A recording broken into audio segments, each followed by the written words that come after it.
கத்தரை மீறி தேவனை மீறி நீங்க ஒரு பெண்ணை, உங்களுக்குன்னு ஒரு கடவுள் உருவாக்குற பொண்ணை விட்டுட்டு நீங்க வேற யாரோ ஒரு பெண்ணை வந்து, அப்போ கர்த்தரோட சித்தத்தின்படி ஒரு வாழ்க்கை வச்சிருப்பாரு எல்லாருக்குமே.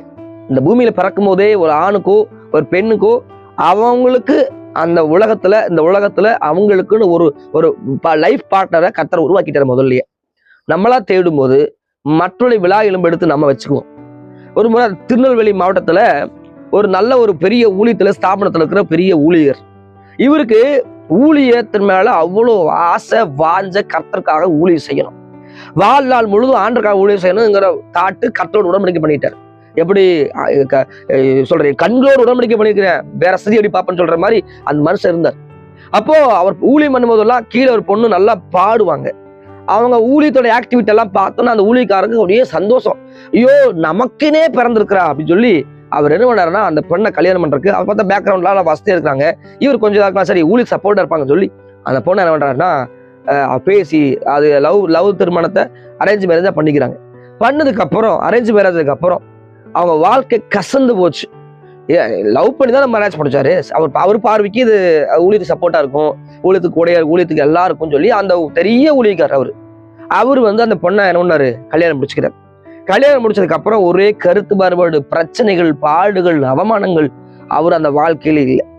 அப்போ அவர் விருப்பத்தின்படி போனனால ஊழியத்துக்குன்னு இருக்கும், ஊழியத்துக்குன்னு ஊழியம் பண்ணுவாங்க, கூட நிற்பாங்க நினைச்சவரு அது அப்படியே டோட்டல் சேஞ்ச் ஆகி அவர் ஊழியம் செய்ய முடியல, வாழ்க்கையில் வாழ முடியல. அப்போ தேவ பிள்ளைகளை நான் சொல்லுகிறேன், நீங்க வாலிப பிராயத்தில் இருக்கும் போது உங்களுடைய வாழ்க்கையை தெரிந்து கொள்ளாதீங்க. உன் தகப்பனோ தாயோ உங்களுக்கு என்ன சட்டை போடணும் உங்களுக்கு தெரியும், ஷூ உங்களுக்கு என்ன வாங்கி தரணும் தெரியும், உங்க விருப்பம் எல்லாமே உங்க விருப்பத்தின்படி வாங்கி தருவாங்க. உங்க வாழ்க்கைக்கு ஏற்ற காரியத்தை செய்ய மாட்டாங்களா? உன் தகப்பனும் தாயும் கண்ணீர் வடிக்கிறத நீ லவ் பண்ணி அப்பா அம்மாவுக்கு தெரியாம போய் மறைவிடங்களை உட்கார்ந்து பேசுறதும், ரோட்ல உட்கார்ந்து பேசுறதும் அது எவ்வளவு பெரிய அவமானமா நிந்தையா இருக்குது தெரியுமா உங்களுக்கு? இன்னைக்கு நிறைய வாலிபர்கள் கோயம்புத்தூர் பக்கத்துல போனீங்கன்னா ஒரு குறிப்பிட்ட பகுதியில ஜோடியா உட்கார்ந்துருக்காங்க. நான் நிறைய யோசிப்பேன், அந்த பிள்ளை அவங்க குடும்பத்தை நடுரோட்ல அவமானப்படுத்திட்டு இருக்குது. அங்க இருக்கிற தம்பிமாரி ஏதோ ஒரு அவங்க அப்பா அம்மாவுடைய மானத்தை வாங்கிட்டு இருக்குன்னு நினைப்பேன்.